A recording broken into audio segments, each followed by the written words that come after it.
اردو کا جنازہ ذرا دھوم سے نکلے۔ نصاب کو کورس کہا جانے لگا اور اس کورس کی ساری کتابیں بستے کی بجائے بیگ میں رکھ دی گئیں۔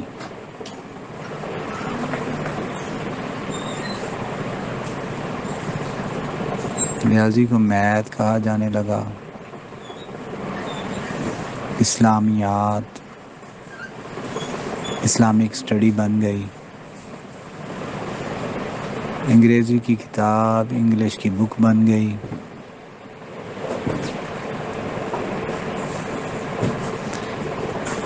اسی طرح طبیعیات فزکس میں،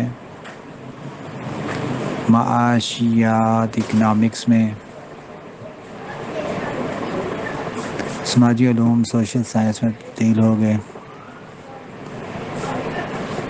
پہلے طلباء پڑھائی کرتے تھے، اب اسٹوڈنٹ اسٹڈی کرنے لگے۔ پہاڑے یاد کرنے والوں کی اولادیں ٹیبل یاد کرنے لگیں۔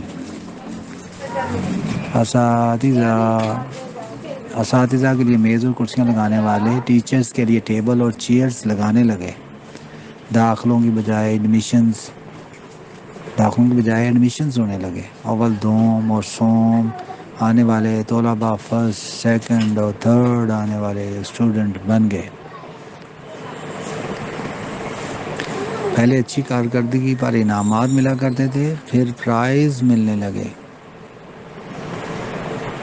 بچے تالیاں پیٹنے کی جگہ کلیپنگ کرنے لگے۔ یہ سب کچھ سرکاری اسکولوں میں ہوا ہے جناب۔ باقی رہے پرائیویٹ اسکول تو ان کا پوچھیے ہی مت۔ ان کاروباری مراکز تعلیم کے لیے کچھ عرصہ پہلے ایک شعر کہا گیا تھا: مکتب نہیں دکان ہے، بیوپار ہے، مقصد یہاں علم نہیں روزگار ہے۔ اور تعلیمی اداروں کا رونا ہی کیوں رویا جائے، ہمارے گھروں میں بھی اردو کو یتیم اولاد کی طرح ایک کونے میں ڈال دیا گیا ہے۔ پہلے گھر پر لگی ہوئی تختی پر کاشانہ لکھا ہوتا تھا، لیکن اب ہاؤس لکھا جانے لگا۔ زنانہ خانہ اور مردانہ تو کب کے ختم ہو گئے۔ خوابگاہ کی البتہ موجودگی لازمی ہے، تو اسے ہم نے بیڈ روم کا نام دے دیا ہے۔ باورچی خانہ کچن بن گیا اور اس میں پڑے برتن کراکری کہلانے لگے۔ غسل خانہ پہلے باتھ روم ہوا، پھر ترقی کر کے واش روم بن گئے۔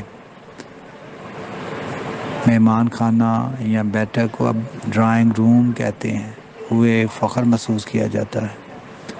مکانوں میں پہلی منزل کو گراؤنڈ فلور کا نام دے دیا گیا اور دوسری منزل کو فرسٹ فلور۔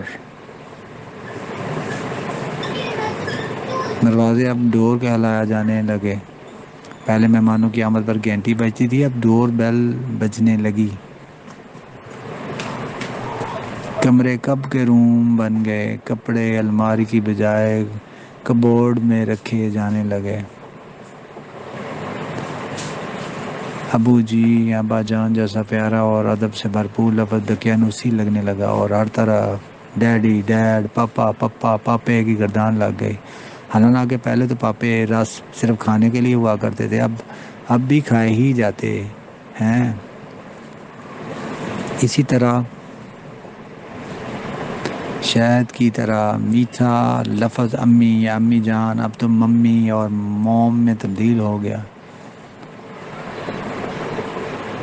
سب سے زیادہ نقصان رشتوں کی پہچان کا ہوا۔ چچا چچی، تایا تائی، ماموں ممانی، پھپھا پھپھی، خالو خالہ، سب کے سب ایک غیر ادبی اور بے ادب سے لفظ انکل اور انٹی میں تبدیل ہو گئے۔ بچوں کے لیے ریڑھی والے سے لے کر سگے رشتہ دار تک سب انکل بن گئے، یعنی محمود و ایاز ایک ہی صف میں کھڑے ہو گئے۔ ساری عورتیں آنٹیاں بن گئی ہیں۔ چچا زاد، ماموں زاد، خالہ زاد، بہنیں اور بھائی سب کے سب کزنز میں تبدیل ہو گئے۔ نہ رشتے کی پہچان رہی اور نہ ہی جنس کی۔ گھر اور اسکول میں اتنی زیادہ تبدیلیوں کے بعد بازار انگریزی کی زد سے کیسے محفوظ رہتے؟ دکانیں شاپس میں تبدیل ہو گئیں اور ان پر گاہکوں کی بجائے کسٹمرز آنے لگے۔ آخر کیوں نہ ہوتا؟ تاکہ دکاندار بھی تو سیلز مین بن گئے، جس کی وجہ سے لوگوں نے خریداری چھوڑ دی اور شاپنگ کرنے لگے۔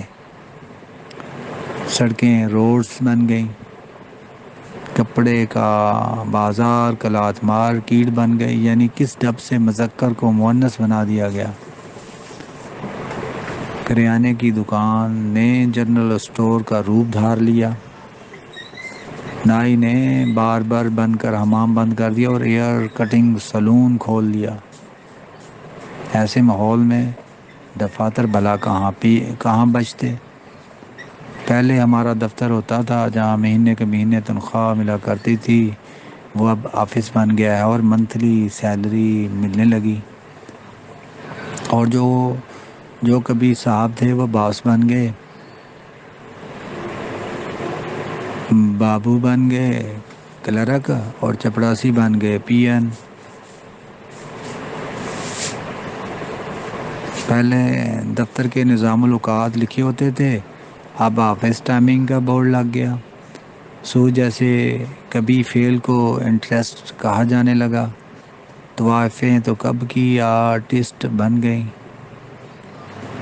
اور محبت کو لو کا نام دے کر محبت کی ساری چاشنی اور تقدس ہی چھین لیا گیا۔ صحافی رپورٹر بن گئے اور خبروں کی جگہ ہم نیوز سننے لگے۔ کس کا اور کہاں کا رونا رویا جائے؟